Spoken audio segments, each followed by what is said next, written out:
jiberal be dorin dunia kono kan fale ko of course welcome to yet another Bankola Kuwo programme min kanali arjuma ka botalan nani kata fu talan lulu bar bidung time mo nyenda ne do monin dong bar han ka bidong min kuma da programme nyimbe kelal inshallah andum binna lun tambal kata multi million ka fu tolle ko coalition of progressive Gambians dum ka fu multi million ka fu ko e katara lo Gambia ko nin kulbe tama kan sade ko no mi yalan ka fu ko amam mol nyafa mo ke wulle la balamba day tandi andum kulum fala ngeto le soto non banjun ni yalan da men to ya jon ka fu ko processo do kenon je ke la balamba day tandi ani ko tan jamal bidung ni be kul ka chala membe dandingo processo yin aning fana munela taram bululti a disappointed tambo ngalon ko processo jamal kele bari namanan dunna ka shako no barro ka foy don ke bismillah programme ni ngaba na ko hos mu lamin MC setting ngabula fana e konton do den sina adung programme ni kono.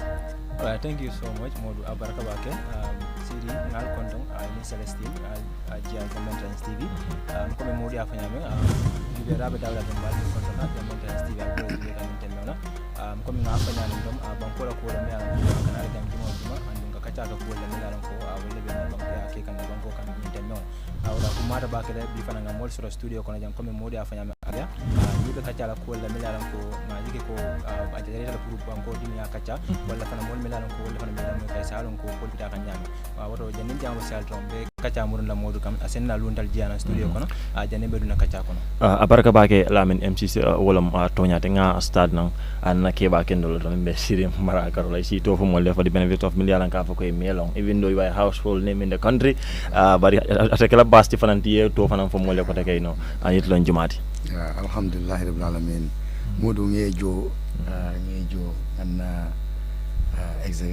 secretary general kontong kontantale bake pour que ñu murun nañu platform auto pour que send okay but namani kango I think I will be very happy to speak in Wolof. Of course you can yeah, that's okay so dama bëgga nuyu askan gi ñoo sétane ci waxtu bi ñi nekk ci biir réew bi ñi nekk bitim réew di leen di kontaan di am ak yéen Bencho ñu ngeen ñu dalalee di kontaan di nuyu tam souvent secrétaire général di Celestine Kujabi di nuyu ñu ñëw déglu ci biir réew bi ak ñu ñëw déglu ci biti di ñaan askan gi déglu ñoo xel bañ ñoo dégloo xol gannaaw bu ñu sant yàlla julli ci yoon bi muslu ci seytaane ñuy déglu waxtaan yi nga xam ne yooyu la ngeen fi amal loolu ngeen fi amal tontu yàlla ak tey ñu war a amal inshallah waaw jërëjëf Mr Bajote mun nga ñu wax yow yaay kan inshallah Kujabi rara wala ma suma na Baji suma oncle yi so all right anyway ntewo safu no manika ko bare na manika ko ma sene ya bake bare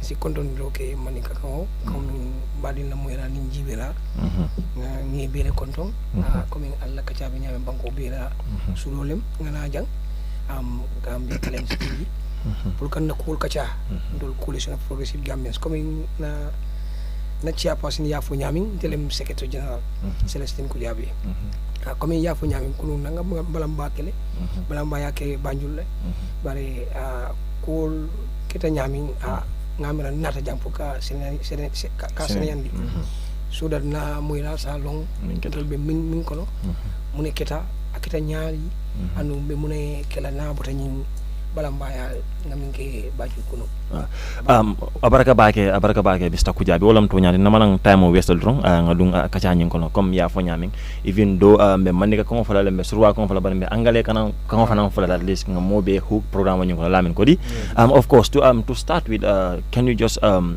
briefly tell us a little bit about this movement Coalition Progressive Gambians a little bit in brief and then from there we can actually move it to the next level. Alhamdulillah rabbil alamin santa yalla salati bu amna solo trop Coalition of Progressive Gambians is a press group la bo xamne ñu ko form 2022 okay lañ form Coalition of Progressive Gambians li tax ñi ñew nak ñu taxawal réew bi parce que dañ gisoon lañ fi ñaawlu won demba 2016 dañ gis ne li Gambien yi expecton loolu lañ gis ne ñëwoon gisuñ ko okay loolu moo tax ñu ñëw together ñu ne dañ bëgg a form a pressure group it's non-political we are not affiliated with any political party and ñoo benn political party jaayuñ benn agenda any political party ba pare ñun ay doomi réew la doomi réew yoo xam ne ñun ñoo ñëw together ñu form lii di laal di bonne issues of this country parce que réew bi fi ñu li ñu yaakaaroon loolu lañ gisut li taxoon ñu change li fi ne woon 2016 loolu lañ gisut ba pare rax ci dool li taxoon ñu gën a démb sax foofu la ñoo jëm parce que waxtaan gi foofu la daf ñoo sala waaw waxtaan gi mooy affaire yi constitution bi parce que constitution bi nga xam ne moom mooy loi yoo xam ne moom moo ñoo war a jiite loi yooyu moo ñu war a gouverne loi yooyu moom la ñoo war a dundee ci biir réew bi te réew balaa moo dox fu mu jaar mu am ay loi yu baax te ci gannaaw tuuti fàttali ko woon ngeen ne CRC mooy di Constitutional Review Commission bi formoon nañ ko fi ci ci bunti kër yi National Assembly bi xam nga foofu lañ ko doolelee so pour ñu ñëw woon war a na wër askan gi gannaaw bu ñu defee changes bi 2016 pour askan gi wax leen yan façon yi loi lañ bëgg a ñu jiitee leen parce que dañ de nguur gu bees moo ñëw kon nag ñu dépensé nag xaalis gu bare muy téeméeri million ak fukk ak juróom-benn waaw keroog ci ajuma ji dégg nañ ñi ñu wax ne dem na ba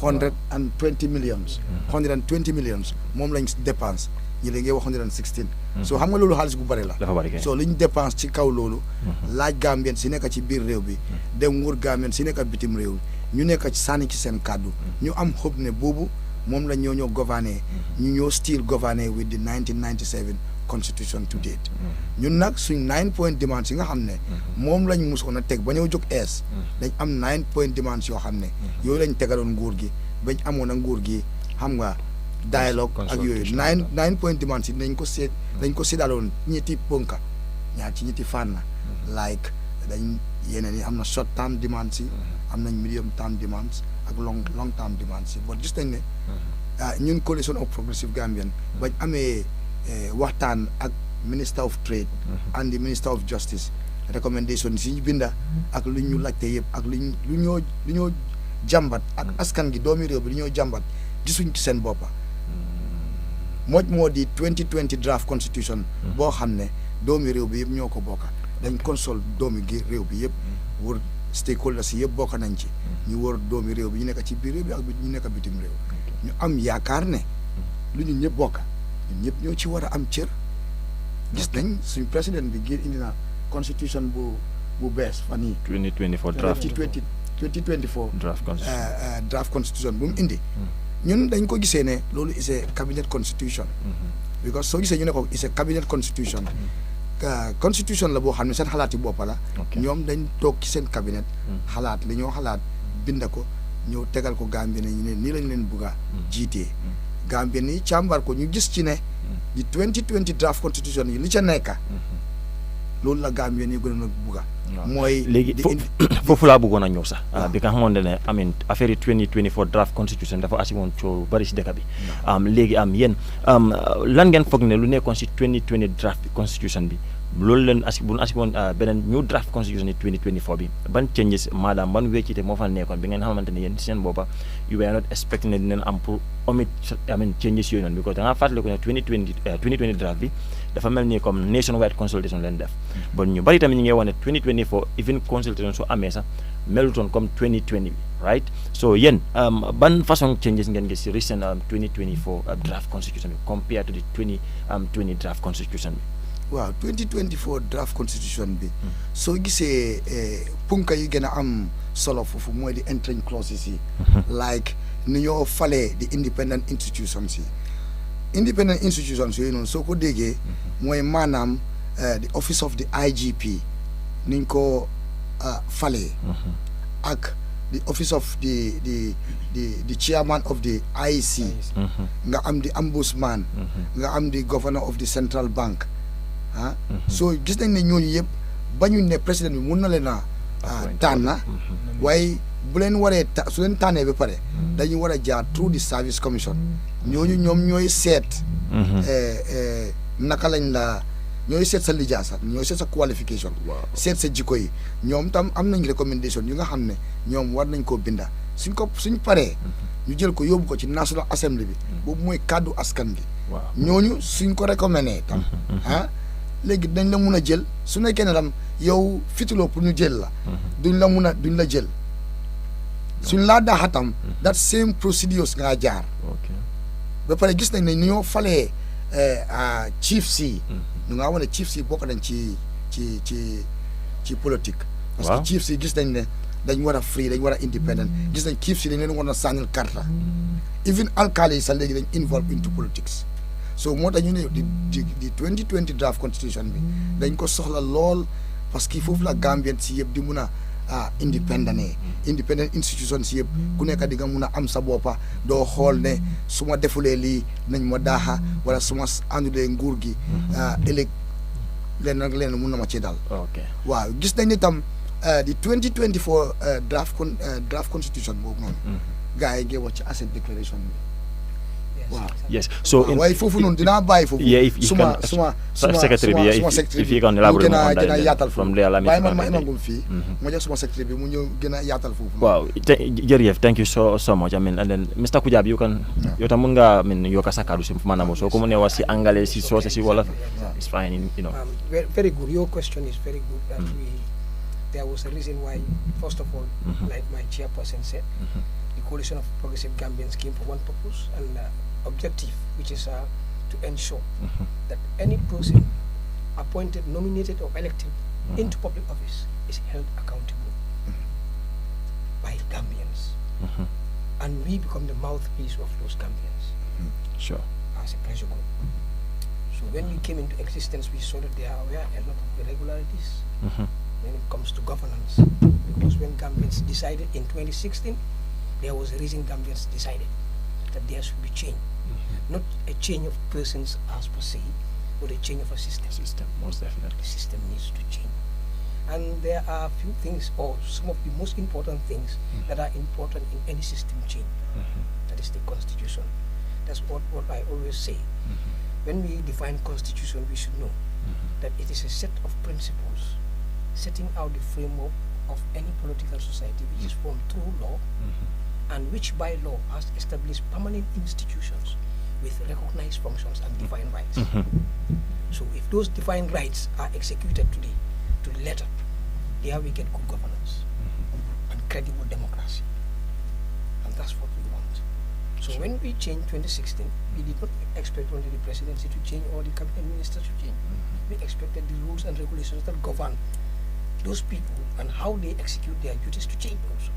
Sure. This is what some politicians who knew the real cream of democracy were calling for. But it didn't happen. But fortunately, when they came into being, some people decided that, look, if that has to be, because we saw the 1997 constitution in place, and we've seen that it has been amended over 53 times by the former regime. So it was important for it to be amended, and then, but others thought it is wise to come up with a new one, a new set of principles, new constitution, and then we Gambians had to spend taxpayers' money. Yes, sir. It didn't come from any pocket. They spent over 100 and over. We say over. That's why my chairperson said it's close to 120 million. So it's over 160 million spent to draft something new that will govern all of us in a democratic, credible democratic dispensation, and a credible democratic dispensation which will usher in good governance. Sure. So when that happened, the draft came 2020. But we've seen that to some political opportunists, I call them, they saw things that were not favorable for them. So they had to trash it out, put it aside. It was like dragging their feet to get it into being, so that there was supposed to be a referendum. By now we should have forgotten about constitution. We shouldn't have been talking about constitution. The Gambia should have gone beyond this. But Gambia is still a cradler if it comes to politics. It is unacceptable in this 21st century, where a country like Gambia, which was above many countries within the sub-region, is still dragging into democracy. So when it came, like we are dragging feet, because there were certain provisions, as my chairperson said, that did not favor the incumbent. As he said, term limits, we all know that's a problem in our sub-region. Term limits, we saw it in our neighboring country. It's always a problem, term limit. And many clauses that calls for the independence of those independent institutions that are supposed to execute their duties to the letter and make sure democracy comes into being and good governance. Like the IGP, a lot of corruption scandals have happened. The IGP is like hands tied behind. He cannot do anything because he is politically appointed. A lot of scandals happen, it cannot be investigated. Why? Because he is picked point by the president. Whose cohorts are the perpetrators of those crimes. So how can the IGP investigate those crimes? It's impossible. So this is why the coalition of progressive life deems it necessary to come up with this 2020. That's why we are saying the 2020. But that doesn't mean we are strictly on that. We can strike a compromise. And that is, if the 2024 has to come into being, let them bring back those entering clauses. Let those entering clauses be inclusive in the 2024, because most of them have been omitted.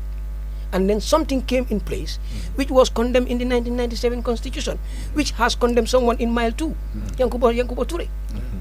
That is the immunity. Now the president is saying when he leaves office, he cannot be accounted, he cannot be called for what he has done wrong. Where are we? Then we are sliding back into the same constitution, 1997 constitution. So it's just like a brainwash where they just make us feel there is a new system when the system is like the 1997 constitution. Wow. See, this is the problem. Gambians have to know this, and they know that we have to come up. And in fact, they are tabling it in Gazette. They are starting to table it, talk about it on the 27th of November, where Gambians are just sitting back and doing nothing. And in the saying that says, it is always when good men do nothing that evil can triumph. So we cannot sit back as a pressure group and watch. This is why we came out. Most Gambians don't understand. It's not about us. We are not politicians. We are not wanting to occupy the State House. We are just objective partners of government. We see the other side of the story. If government is to listen to us, they can mend their ways. They are like the mirror. The mirror that the government should use to at least amend and then protect themselves from any other thing or political errors that may not be rewarded by history. Because we should always be content when we are rewarded and blessed by history. Because those forefathers who fought for our independence, today we revere them, we talk about them because of their good deeds, but not negative. Anything negative will go down to the drain. Sure. I think I'll stop on that. All right. Before we actually for your head, Lamin, do you have if you want to comment? Yes, definitely. I would like to pick it from where CD dropped. You made mention of the issue of the 2020 draft constitution. Like in cases of if someone is selected by the president and then he would not have the ability or the powers to remove that person from the position. But then we see that changes in 2024 draft rather, whereby he can select someone and then the person will not need to go to the National Assembly for scrutiny. And then if he feels like to remove the person, he can easily go ahead and then remove the person. Yes. So I will bring you in there, Celestine. How will you foresee such kind of state whereby the president can appoint, for example, the chairman of the Independent Electoral Commission? He will be selected by the president and he would not have to go through the National Assembly for scrutiny, and then he might pick anyone from anywhere, maybe his it could nephew, be politically motivated, yes, or nepotism or whatever. Any other person can be selected from anywhere, and the person might not be competent enough to man that position, and then the person will not have to go through the National Assembly. Or there will be no mechanisms in place that will look into the matters of this individual to verify or to vet the person that if the person is capable of holding that position, and the person will end up being in that position. So how do you foresee such kind of state or that nation, a nation that is going to be ruled in that manner? Okay, terribly bad. Okay, the provisions have they are defined in different ways. Like, we will accept something. Okay, if it comes to the ministers. Okay, fine. But there are certain institutions that need to be totally independent. Definitely. As you said, the IEC. You cannot be a team in a football match and then you choose your referee. Those things are not, in fact, not normal. In a real, credible, democratic society, we must not even accept it. It's unacceptable. If you want to leave a good legacy, I think you have to even think about it. We are not talking of other ministerial posts, but like the legal secretary, the legal advisor to the government should be independent. You see, that's where we get the separation of powers. Chief Justice. That is. Yes. It's one of the most important. Yes, and the judges. Yes. In fact, let me give you an example of Senegal. When Macky Sall wanted to overturn the election date and everything, what happened? There is an independent judicial council that said no. You see the beauty of democracy being displayed in Senegal. So this is what we want in the Gambia. Gambia is a small country. It's a small entity. Why can't Gambia just practice good governance and good democracy, credible? Because we are one and the same people. And we want a better country. We want a country that is progressive, that will be respected. In fact, when Gambia decided in 2016, we were a country that was acclaimed by many, many countries around the world. If we were to continue that legacy, it would have been good. We are not talking of the ministers, because sometimes the president will want to get political advantage by appointing such people, fine. But there are very crucial institutions like judiciary, the Independent Electoral Commission, the Office of the Ombudsman, the alcalos and the chiefs. Really, they need autonomy. They need independence. Otherwise, it's giving political advantage to a system that may not even favor the people. Because we know most alcalos and sefolus will even threaten people to support the president, even if it is against their will.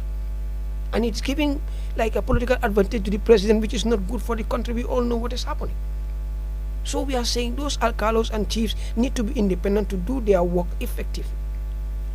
Because there are certain social services that need to be very independent. Why?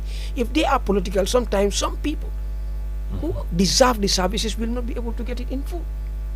This is why, let me give you an example. I think it's a country like Ghana.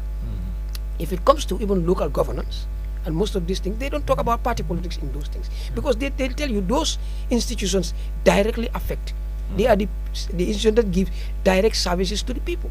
So they need to be manned by people who are credible and can come and tell the people what they can give and what they can deliver. So from there, people can get the right choices, not to be politically affiliated, as we are saying.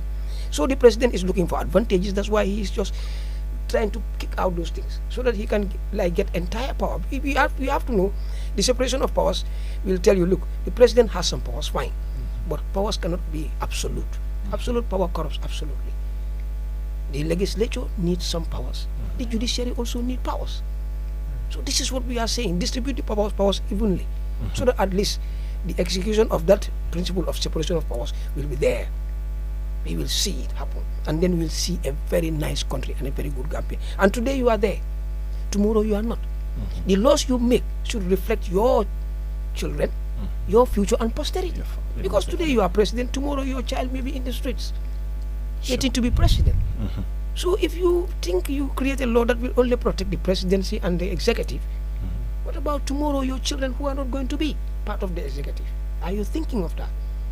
We have to reflect when we make laws, that today I'm here, tomorrow I will not be, and maybe my family will be out there to watch. So this is why we are saying those rules and those laws are out of order. We should not allow it. In fact, I'm disappointed if the National Assembly should even gazette or even start reading it. In other countries, they would have thrown it out, as they threw out the 2020 draft constitution, which was the voice of the people. If you have the audacity to throw away the voice of the people, why should you accept the voice of the few? Why should you even think of gazetting the voice of the few? Where are we heading? What type of country are we in? We ask ourselves, what type of elite do we have in our National Assembly? They have totally shown the whole world that they are not credible and reliable National Assembly members or representatives. We have to accept that. Wow. Thank you. Okay, good. Lyman, do you have anything? It's okay, go ahead. It's okay, right? Of course, we've seen during the protests, the issue of third term came up. And in fact, some rumored that in fact your protest was triggered as a result of the issue of this third term, and you are just using, your usual, because we all knew that you've been doing this protest not only one, it has been happening, but for this particular one was specifically, sort of a decoy or plan to actually convey your dissatisfaction about the president's bid for third term. Is it fact that you people you were surrounding yourself with the issue of this third term? What triggered the protest? Maybe they might have had people talking about no to third term, but this is what he promised. I think this was a promise that was uttered by the president himself, that he doesn't want to overstay. And I think it's like something that the ECOWAS, which is even responsible for the transition that went on in 2016, to know that definitely the president should not even utter a third term. That should not have been even a thought of the president by now. We are thinking maybe we will be learning from other countries and then forge ahead. Okay, we accept maybe, because we as a pressure group will not be saying we are just rigid to say no, no, no. We compromise because we compromise on conditions that you also listen to us.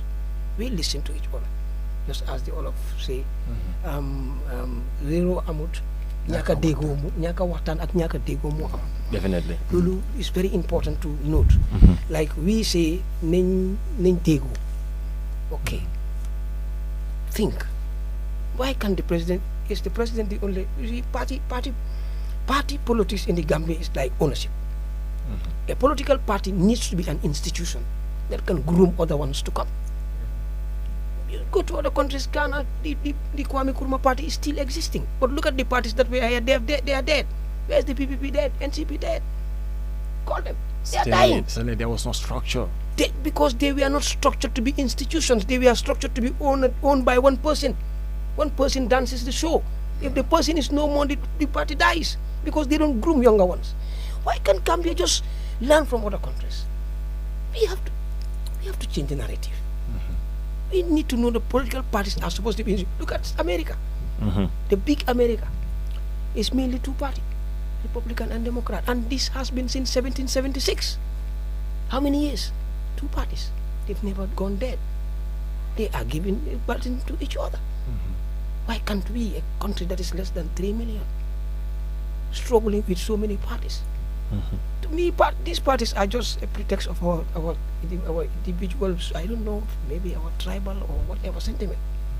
But do you think the government of the Gambia, I mean, are definitely considering your plight? Because if they were, I think we wouldn't have gotten to this level because you've staged so many protests, but the narrative still remains. Remains the same. Okay, yes, because for them, they always count on the crowd.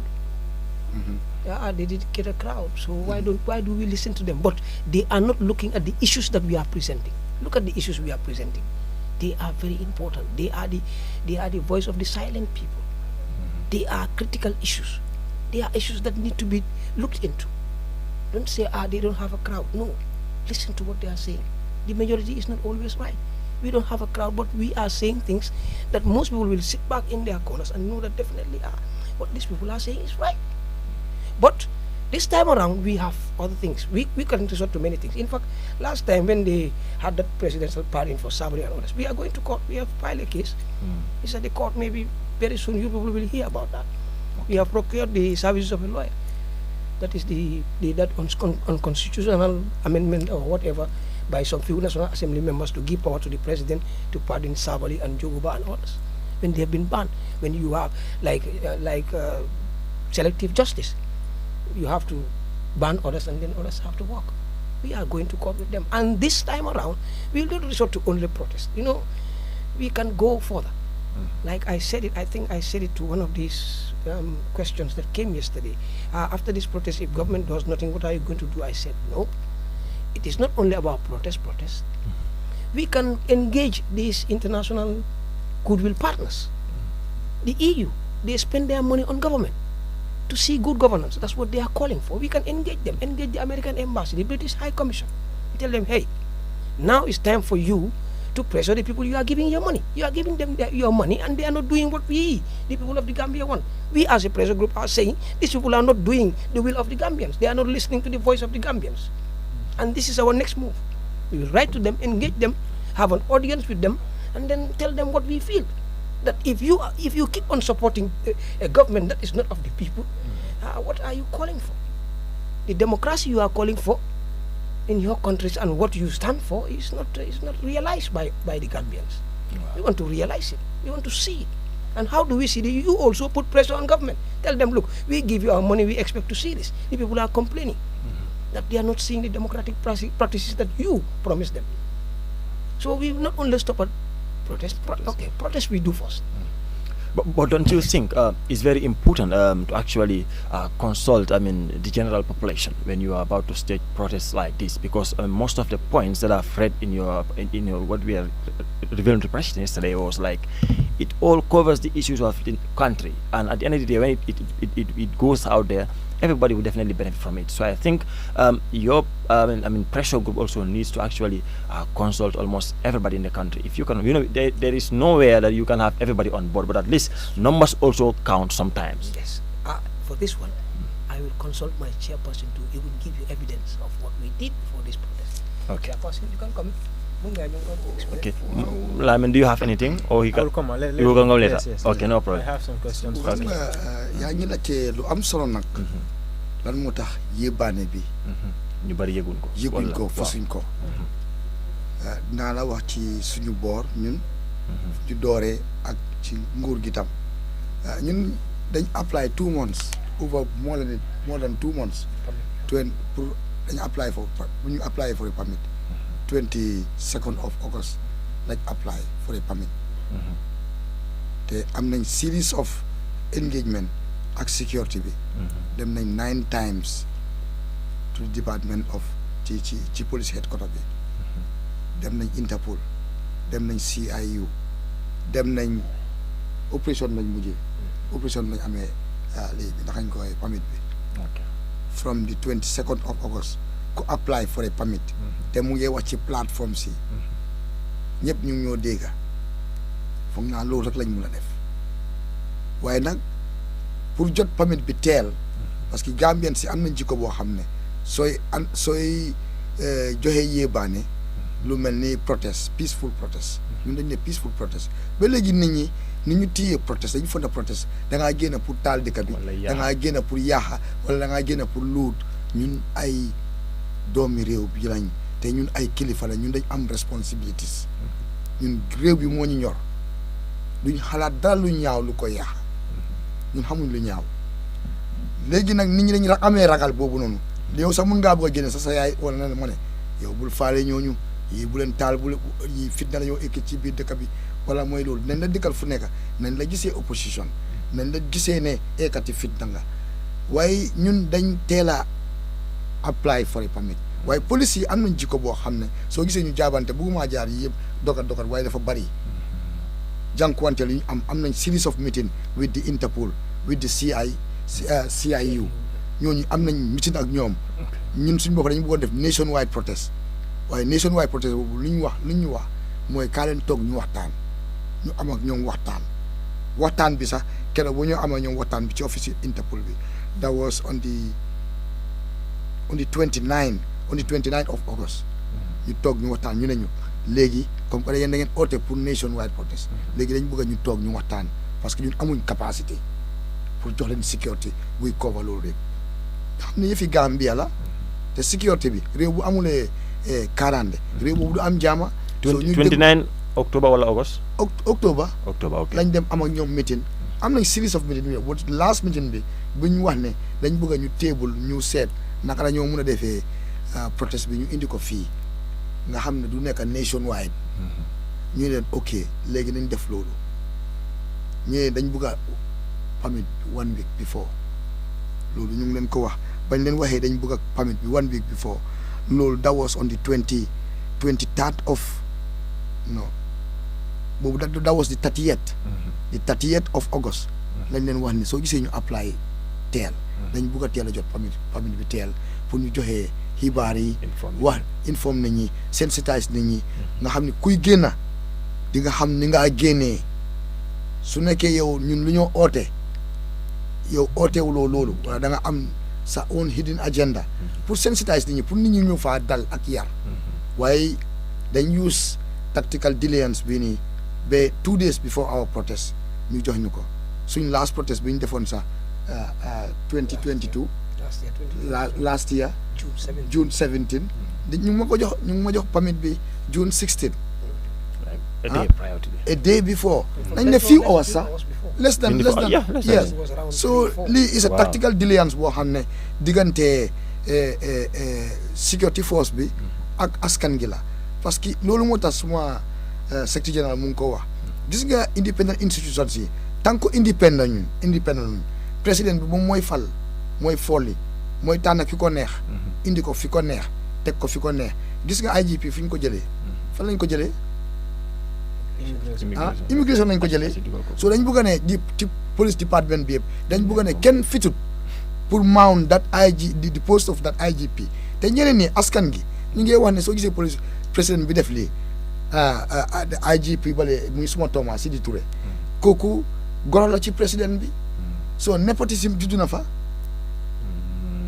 yes ok su nekkoon ne yow bam koo tànn sax mën na koo tànn de su nekkoon dañ jëloon kayitam yëpp yóbbu woon ko ci National Assembly bi wala ñu dem joxoon mu jaar through the service commission ñooñu càmbar ko duñ ko nangu sax duñ ko approve am sure duñ ko approve dañoo ne nañ dem ci police department bi senior officer si fa nekk am nañ senior officer si góor yu jigéen ñu nga xam ne mënoon nañoo mount that post rather than di jëli koo xam ne mu ngi nekk from ci beneen département doo ñoom ñëpp taka der lañ ñoom ñëpp security force lañ waaye dañ ko jëlee ci beneen kër indi ko ci kër gi dafa mel ni kër gi ñi fi nekk ñëpp ñi dem ba màgget foofu jigéen yi di góor yi dafa mel ni ñoom ñëpp kenn fitut foofu noonu nga dem jël koo xam ne sa goro la teg ci askan gi ñu gisee ne kii gorom la nepotisme juddu na fa moo tax suma secrétaire général mu ngi wax independent institutions yi dafa important ñu independent ku ñoo tànna ba ñu tànna président yi mun naa tànna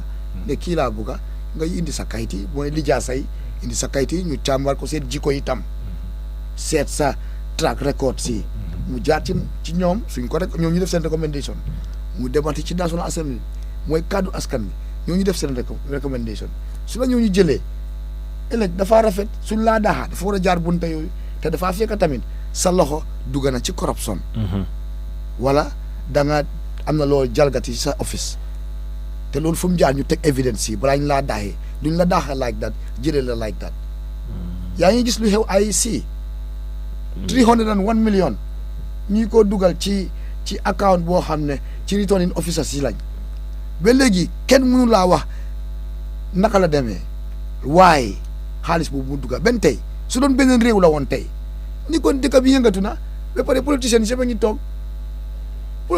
ngi toog lii problème politiciens yi lañu woon parce que Mama Kandeh waxoon na ne élection bi passé dañ ko njuut njaaj kii waxoon na ko Ousseynou Dabo tam waxoon na ko ak kan ak Essa Mbaye Fall ñett ñi yëpp waxoon nañ ko léegi sedda baa ngi ni after election ñu jël 301 million dugal ko ci IEC ci return officers ci private account not the account of the IEC to the private account of the returning officers so loolu naka la ko askan ngi di jëlee dañoo gis ne kon ñii liñ doon di wax démba dëgg la so sedda baa ngi ni ba léegi mënuñoo wax waaye ak kan moo ko fa dugal ndax dëkk boobu dëkk bu set la ndax dëkk boobu mën nañoo daax ak corruption loolu xew bu doon beneen dëkk la di ko doon ne Sidi Thiam moo dugal xaalis bi ci waxtu sàngam moo ko dugal ci bés sàngam an lii ak lii moo tax balaa ngoon waaye bu mu xewee ba léegi kan moo xam kan la te yéen journaliste ngeen kan moo xam lan moo tax ñu dugal ko fa so gis nga coalition of progressive Gambians ñun dañ ñëw pour teg affaire bi ci yoon bi taxoon ñu soppi li fi newoon li ñaawoon démba 2016 li fi ñaawoon lu nga xam ne dagantoon warut a dagantey te an is a disgrace Barrow mu ñëw war a govern to date parce que du lii la ñëwoon Barrow ñëwuloon pour liggéey réew bi dafa ñëwoon pour ñu génnee fi Yaya Jammeh mu toog fi pour ñu def réforme si after loolu saa waaye wax na ko fi lu waaye yi nga defar tey mun naa xoon ëllëg sa doom wala sa njaboot soo baax na nga teg lu baax loo xam ne lu ñëpp bokk ñëpp ci am cër bul toog rek indi lu la neex nga ne kër gi yow nii nga bugg a leader ñii nii nga bugg a gouverner ñii te time bu nga ndi ut leen di indi da nga ñëw teg loo yu neex ñoom ñëpp apprécier ko ku nekk agree léegi yow nga toog ba mu la neex nga indi sa loi bu la neex nga teg ko nga ne nii nga leen bugg a yóbbu kër gi dafay jaxasoo rek soo loolu foofu ci solution boobu lañ nekk ku jaabi da nga bëgg a ñëw in waaw non bëggoon na just elaborate on lu mu doon wax rek yaa ngi doon la ci why the people don't come ma ne la the fear syndrome of the Gambians Gambians have this fear syndrome ba pare I'm sorry to say this but someone even told me one day he said but what is wrong with the Gambian mind you sit back and say no yàlla moo ko fi teg do you think God will bring a dishonest person and impose the person on you no way. Do you think God will impose a dishonest person on the Gambian public? No. Why someone will sit there and say, no, yalla ko fi tek. You are not even looking at the attitude of the person. Ndax yalla buga attitude bobu, yalla buga na attitude bu mo play non. Attitude mo def non, yalla buga na ko. and you sit somewhere and say yàlla ko fi teg nañ ko bàyyi rek su waxtoom jotee yàlla bu mu paree when we wanted Yaya Jammeh out, did we wait for God's hand to cast the votes? No. We went to the ballot box. The Gambian mind, sometimes you sit back, I'm sorry to say this, are we sick in the head? What's happening? Let's think straight. You see, fear is something that is a disease. If you be a fear or you have fear in you, I'm telling you, you are liable to lose your integrity, your respect, your honor. You have to understand one thing. When I'm looking for right things, fear nothing. Gambians, I'm fear syndrome, as this one said. She body gina, no, so we need fitna, hey, tear gas, hey, fetal, all these things come into the Gambian mind. No. Ha, Jaroko, Satan, what is Satan? So, Jama, when you say peace, what is more peaceful than going to the hospital and making sure you are cured? With confidence that when I go, I'll get the right medicine, I'll get this good doctor, the best doctor, and then I'll be cured. What is more of peace to go to the market and know that you can buy affordable food and get your family well fed? No more Jama. More money, yeah. When the rain comes, my corrugator will not leak. I'll sleep well. That's what we call peace. You see, people think peace is the absence of guns firing. No. Peace, let me tell you something today. Peace to me, sometimes I sit back and say, peace is not real. Because every person has conflict in your mind. You wake up in the morning, before evening, you see something you don't like. That's conflict. Naturally, we have conflict in us. There must be something you see that you don't like. That's conflict. So why do you believe that peace is just the absence of war? When you are even hungry, you are not even secured when you go to the hospital thinking that the next minute you are going to die. You go to the market, you are not sure of the type of food you are going to eat. Look at where they lay the food that you are supposed to eat. The grounds they lay them, how dirty they are. You are not even thinking that you might get sick for eating food. You are not even thinking that you are not eating healthy food. You think you are peaceful. You are making a grave mistake to think that you are living in peace. You are living in hell. So we have to be very careful with what peace is all about. Just be very careful. Yeah. So Gambians, for them, fear. Hey, guns, the police, the uniform, their patterns, the way they dress. This is what they know. They intimidate. And this is what they do. And the police strategy, giving you the permit less than 24 hours. Most people without among permit, they did among permit. Hey, permit. So by the time they know you got the permit, they are not prepared. People are not prepared. It's already late. So it's late for you to mobilize the people. And we are very disappointed by one fact and factor. Why the politicians did not come out. What we are fighting for is more affecting the political parties than us as a pressure group. So no single political party joined your I've not seen any, but I've seen, I think, 2 people representing Tabareu. Yeah, like Tabareu, and I saw Haji also, the youth, but we would have expected more. Jan was Dr. Jan. Dr. Jan, Yeah, Dr. Jan a person. yeah. A person. For him, When for it Dr. comes to their Jan, political rallies, do you see how many people? I'm sorry to say, when Tabo was coming from the US, just coming down to the Gambia, you see. But the law that concerns your party, that is going to help your party get the state house, you don't want to come out. Let me. Okay, you can Yes, come. I wanted to take you back a bit. You've mentioned selective justice, like you've in a verge of taking the matter to the court, the issue of Sabali and so on. It was not the first time when the issue happened. That is the Jana Commission. We've seen that Sabal was victimized, but there are few others who were exonerated or they were not affected by the president's decision. And then people said it was selective justice, and then Sabal was affected. Now, in this case, we see Sabal now also is being taken out of the punishment, or the punishment is being lifted on him. Yes, and he is now free from that punishment or from the ban, and then Coalition of Progressive Gambians is saying that it's also selective justice. You are taking action.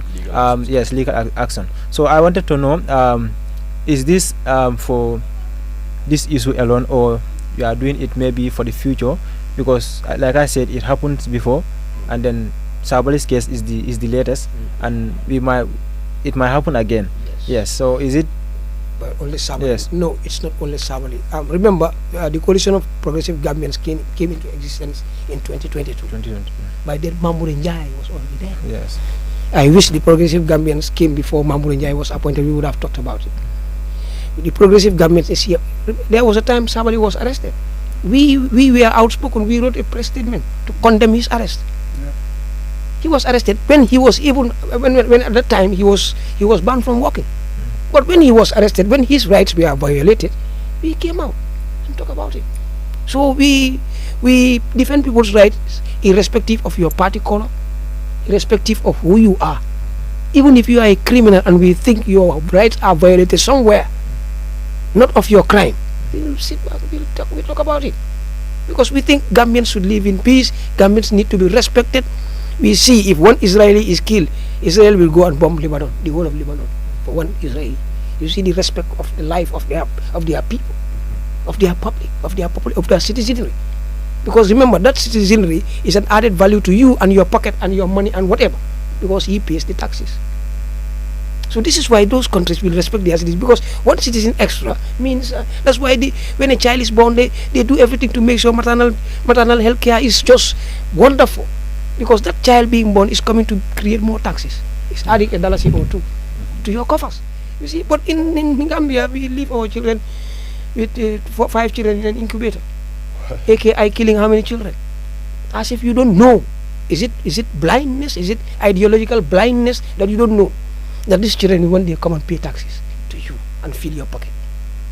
Because the more population, that's why this population census is all about what?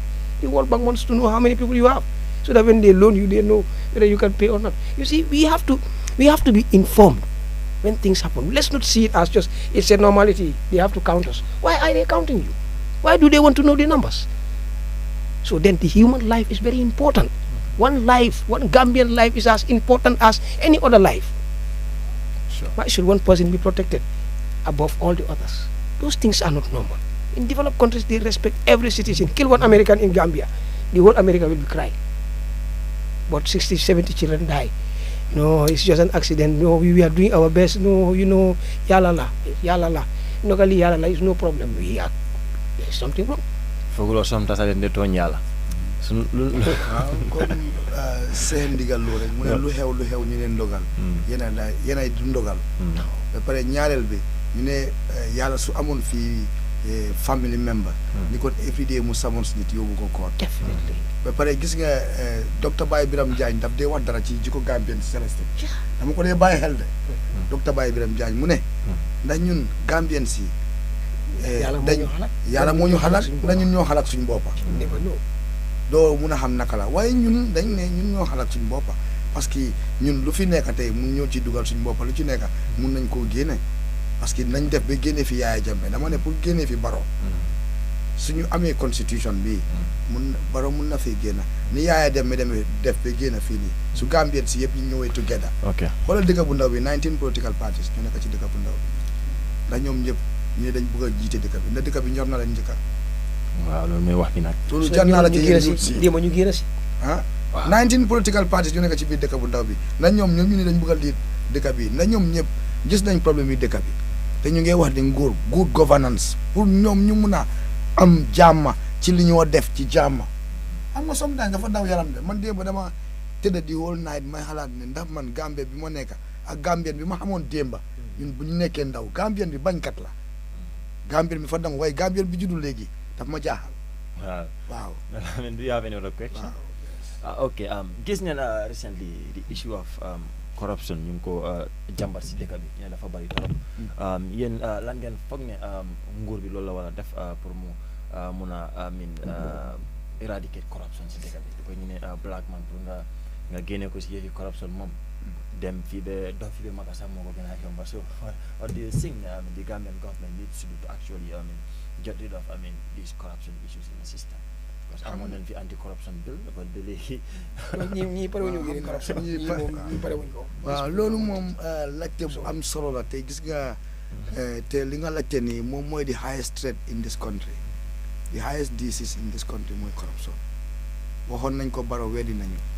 corruption bi dem na up to the last point of justice xoolal ci kër bu yàggul ci kër yi judiciaire bi ñu ne 52 Chief Justice 52 blocks of cocaine ok magistrate dem na magistrate court bi 52 blocks of cocaine dem na balaa boobu sax ñu ngi laa woon ci kootukaay bi sax njuut njaaj ji fa nekk nga njuut njaaj yow boo jiitee tey nga nekk borom kër njuut njaaj wóor daal lépp amul benn institution boo xam ne from the office of the president bi ci suuf amul benn institution boo xam ne corruption daalu fa te gis nga di audit office di national audit office danañ koy report suñu teg ci table bi pour ñu treat ko di fisheries report bi mu ngi nii lan moo tax fisheries taaka bunti xaalis la file si yëpp lakka dara mënut a génn te amoon na report bu génnoon lan moo tax report boobu mënuñ koo jox IGP pour mu def investigation am kuñ ci war a prosecute ñu prosecute ko waaye ba léegi yëpp a lakka amuñ backup amuñ dara te foofu la vessel si dee li fi de vessel foofu lañ lay jëlee record si vessel si nga xam ne ñooy luut suñ géej gi gars yi dañ mogi everything di nga nguuri baro bi yan na ma yàlla balal te dama yërëm xale yi juddu ëllëg ndax yàlla dañ mun a jënd benn ñànkar waxuma jënd benn ñànkar parce que géej gi ñu ko jox man am telling you from my experience because dama doon di time covid bi dama doon drive benn moto bu mag di jëlee jën yi fii di ko yóbbu Sénégal te Chinese si ñoo moom moto boobu noonu dañ ma jëloon contract for 3 months maa ngi doon drive moto yi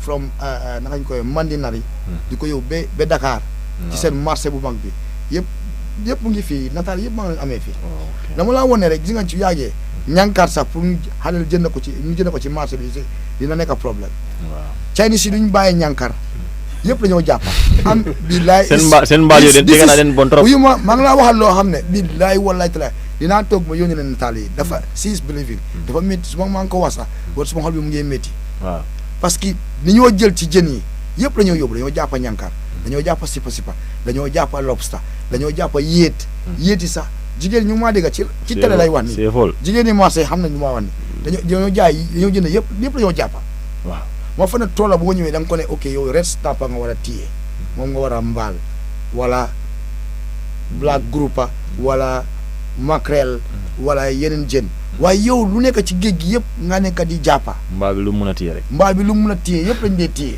waaw am telling you billaay nekkul lu nga xam ne is here saying li ma gisat suma bët kak maa ko gis nii tey ci télé daa nekk am na ñu nga xam ne tey ñoom xam nañ li ma wax ni Chinese yi bàyyuñ dara EU bi trolas yi ñu ngee bale géej gi ñii parewuñ pour daxa corruption su moo tax ñu lakka fisheries moo tax reporté fisheries ba léegi génnul te report bi génne na de report génne na waaye pour implement ko loolu moo amul implementation bi la ñii parewuñ pour daxa corruption parce que baro amoon na tukki bu mu demoon bu mu ñëwee ñu ne ko dafa am groupe bu génn mooy time bu ñëw plan November 11 bi 2022 mu ne groupe yi UDP lañ ñoom ñu ngee wax ci ñun xamuñ ñu sax ñun we are not affiliated with any political party and we are not supported by any political party jaay agenda of any political party ñu ne ko waaw waaye réew bi dégg nga ne corruption audit reports yi corruption bi yooyu mu ne lan la mu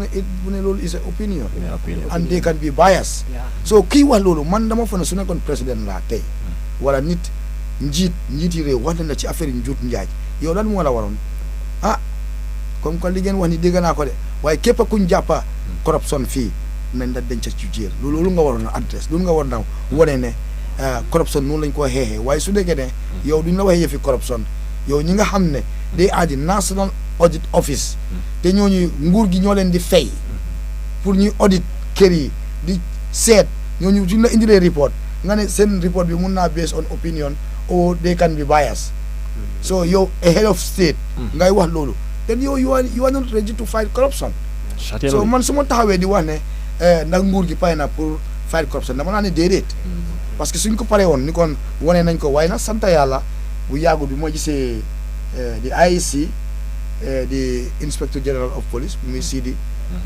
mu ngi def ay gëstu ci 301 million boobu noonu waaye nañ génnew ñu wax askan gi lan moo tax 301 million boobu dugal ci account boobu ak kan moo ko fa dugal and the purpose of why mu dugal ko fa nañ ñëw ñu wax askan gi loolu lañ bëgg a dégga waaye bëgg ñëw dégga lii waaw dañ ko def nii waaye ñu ngi ci investigation ba suba report du wuñ ko ni mu sa teg suñ tegee report sax duñ ko implement so ñooñu pare wuñ pour daaxa corruption soo ma ne dañ ndax nguur gi pare na dama ne pare nguñ te nguur gi man gëmuma daal lan laa gëm mooy Celestine ñu def ma gis waaye lu ñu wax boo naa expand si li nga laajte noonu. waaw ok yes xam nga ok now you are asking for the solution.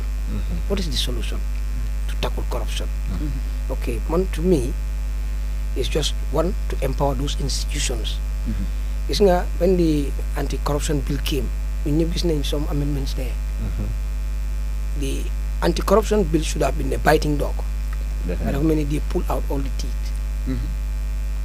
That is those things that are supposed to make sure they hold to account anyone who is corrupt and the right penal point, whatever punishment given to the person, better to the person. Loolu dafa important. Su nekkoon def nañ loolu ba pare comme ma separation of powers, legal advisor should have been separate. Then he will advise that anyone found wanting in corruption will be dealt with according to the full force of the law, and you will forfeit all your assets to the government. No one dare done. You dare not touch. If you know that the one compound I have, I'm going to lose all because of corruption, you dare not. And then another thing is, please, for Christ's sake, or for God's sake, or for Prophet Sallallahu sake, let them try to reconsider the human resource, encourage and empower the human resource capacity of the country. Pay them good. Pay them good. Give them something that is worth living for a decent life. For God's sake. You change the narrative. Good. Thank you so much. Ngamara salam wato min ta jaman si ala min ko di bari jan jannim bital don the issue of Gambian in Spain ye contract ko min signé kaje ko Gambian ci nara joge fi dem Spain di liggéey fofu ñu bari wan ne so gisee nguur di def dafa melni ne nguur bi they are not competent ko yow dafa melni yaa ngi jël sa doomi dekay yóbbu gaay dem def yeneen liggéey si bitim réew it sends a mixed feeling amongst Gambian citizens, right? What are your reactions to that? So man mbir bi li ma ci jot a jàngat bu ma ko déggee dafa daw yaram trop man réew bi comme que is a virgin country dama ne Gambia is a virgin country parce que nothing is not made in this country, even a toothpick is not made in this country, so dëkk ba léegi mu ngi virgin. Minti bu ndaw soo demee ci bitik bi sax bu ko jënd minti doo fa gis made in the Gambia biscuit.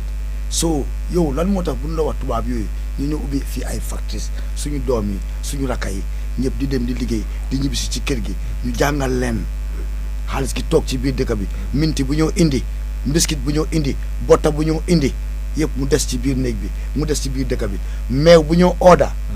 am nañ fi àll boo xam ne mun nañoo def irrigation system boo xam ne dafa wata àll bi yëpp ala ñu jiw ay special grass yoo xam ne dañoo indi ay nag yoo xam ne dañoo rata defar ci bota defar ci meew defar ci cheese doomi réew bi toog ci biir réew bi ñuy gis suñ doom yi ndax kana bugga sa doom nekk ci biti every time kana ko bugga ku nekk bugga nga sa doom su wàccee liggéey bu wàccee nga gis ko nga gis ko mu dem liggéey bu wàccee su wàccee mun naa liggéey fii 4 hours jógee fii dem liggéey fale 2 hours loolu lañ bëgg a gis ci biir dëkk bi xaalis bi dafa stay loolu lañ bëgg a man ñaawluwuma ko parce que doom yi ñu ngi dem baagwee bi xëy na dañ bëgg a indi yoon bu gën a xaw a tane tuuti nga xam ne xale yi baagwee bi dina xaw a wàññee ko waaye is not boobu nekkul lu proper lu gën a proper nañ bàyyi di jël suñ doom yi leen di yóbbu ci biti comme like mindaan yaa parce que nguur gi su jëlee yóbbu dina am lu mu cee am parce que dañ bëgg a yëfi kickback trop nguur gi bu ñu jiite nii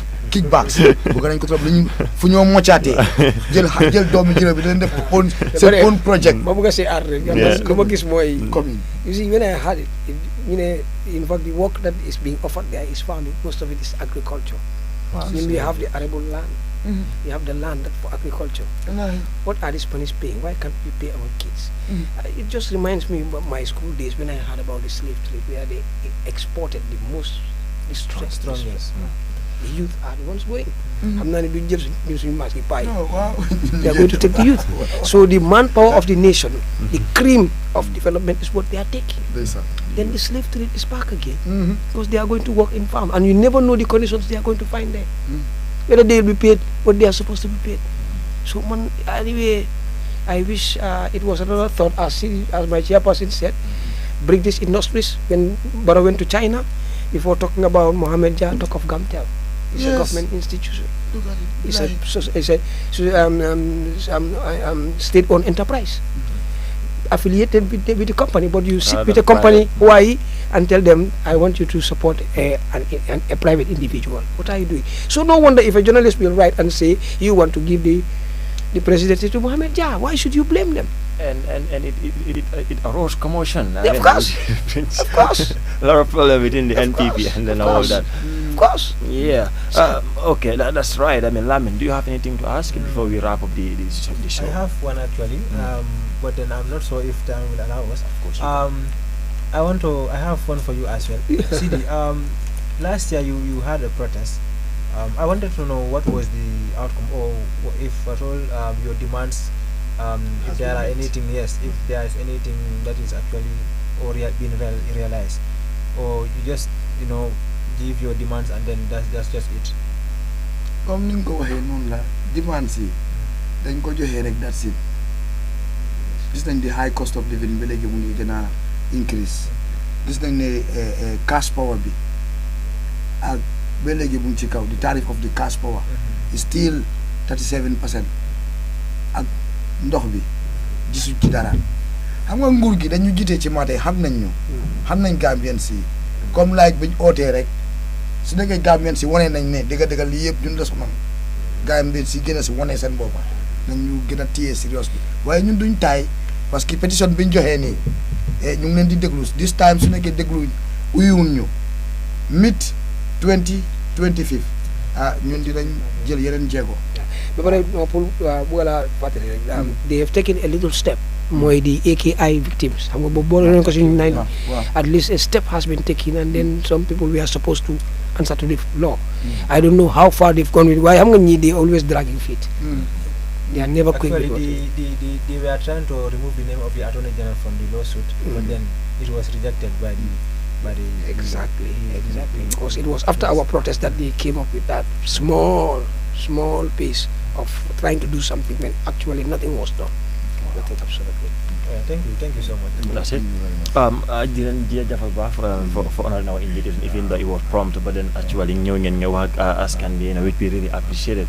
Len Byron and was in our final call bala new tago as can be next Friday certainly. So master you nga joxe sama final call yi Gambien yi la xool inshallah. Ma bëgg a joxe suma kaddu rek ci askan gi rek ak nguur gi na bàyyi xel ci gaay diaspora bi ak dige bi mu leen waxoon bi mu demee foofu.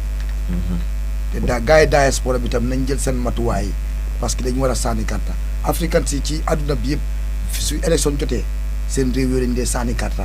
So diaspora voting bi na waa diaspora yi ñëw suñ pétition bi ñu joxee nii ñu ngi ko joxee di xaar tontu ndax gaay dinañ ci jël jéego suñ ci jëlulee jéego ñu ngi oo waa diaspora bi yëpp ñu ñëw ñun ñëpp ñu génn ñu ñaxtu pour gaay diaspora bi mun a taxaw pour sànni karta ci doomi réew bi lañ bokka ñoom bokk nañ ci ñuy yokk ci suñ GDP bi te kër goo gis ñuy ndéewoo añ reer nga feebar dem lopitaan am garab wala nga njol am xaalis waa diaspora bi am na fu ñu teg seen loxo ci yow kon diaspora bi ci lañ bokka ba pare di wax youth si yu mel nii mbirum réew nañ bàyyi affaire yi football bi Arsenal Manchester dëkk yooyu ñoom ñu ngi baaxle naar bi parce que bu ñu ootee bet bi du ready made hustling bi du tax ñu nekk ñun réew bi ñooñu dañ they are ok naar bi mu ngi ok Manchester mu ngi ok Arsenal mu ngi ok Newcastle mu ngi ok suñ toog dañoo nekk di werante rek suñ oote woon li ñu oote woon final tey su nekkoon tey video club bi tey Arsenal mu ngi play wala beneen dafa fees del ak werante bu dul jeex waaye nit ñu ñëw ñu ubbi seen bët ñu jël seen ownership pour affaire yi xeer pour am seen boppa am sa boppa gàddu sa bopp moo ci gën. dëgg la jërëjëf. And over to Mr. Kouyabe, yow mën nga just to thank the viewers who are watching and then maybe understanding that look, the coalition of progressive Gambians is not out to replace Barrow. We are just out to make sure Gambia becomes better and it becomes a progressive Gambia. So whenever we call, we appeal to the public to come out and answer to our call and understand that we are doing it for the better of the country. As we always say, we strive and work and pray. Let justice guide our action towards the common good for the Gambia, our homeland. Right. Thank you Mr. Kujabi. And then Lamin ifana ngawe ka luntal dron ke tendu ba ke jay yela hajol men bula kaneda ko molla is a short notice comme ya fanya men kuno mo ngal kumandi and then finally you are here so balten draw la ba ke bal jela ba fala la barka ba ke ngaji ko kiwaru wala la information men di fana men be da me kan they will have at least or they will pick something from it so kumada ba ka pour kanin ka tasi bar so pour at least an senyo bonde ko kalma ko mi da kan nyame be tan na wal don ko min ka jibera fana tentu ba ke jay itu da fanga sabun kana si dam because ni ngadar moment multi be ka ko la ba ka pour mana si dam so me fana tentu ba ke be jala ba fala don ala digan programme wala Bankola Kuwo wato wadi ngat la fala digan ko Bankola Kuwo programme wala ya ko ka mol na dale pour ni si dam ni ka ta ko la miliyaran ko wala ke kan banko kan so janno wadram be dan na janne ba fala la barka ba ke nga ma ko mun di modu kam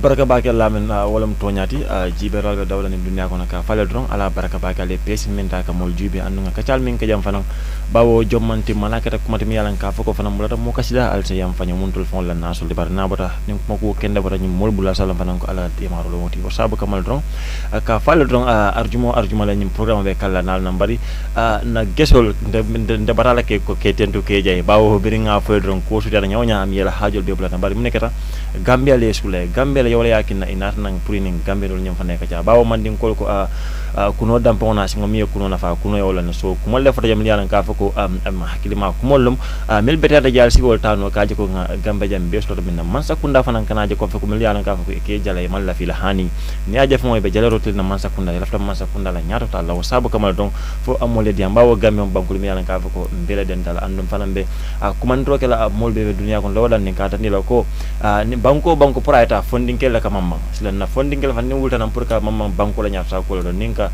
aslaga do manen ron inka même foko pabil ko tole boje pabil te bolo je e ko dañu be tarra je bawo tol man la feka ona signinta so mu kul de mi yaran ka fako mbel nyanta kana ngang bulol fay nyoka na camera mano ba fala ko baraka ba ke James aning do nyomin kata Lucity aning oncle Musa di Eva amin gami yaran ka fako tumoto mo yak mondra ka tarjele no ka tentu ka jay ka dani ka ala dani rom para ya sima na jata kende dani mi yaran ka fako fana wala munna boss bata bala dollar do makan America banko kan Pausman Diouf ka konton ron ka fale ko bi time mo yen so nyina la barni ala kitala arjumana ala be mo fana sama la jam yalan ka fako ni wol fana be diam la banko la ko la jana inshallah ala anal badi malum mod la min joban of course la min ala baraka bake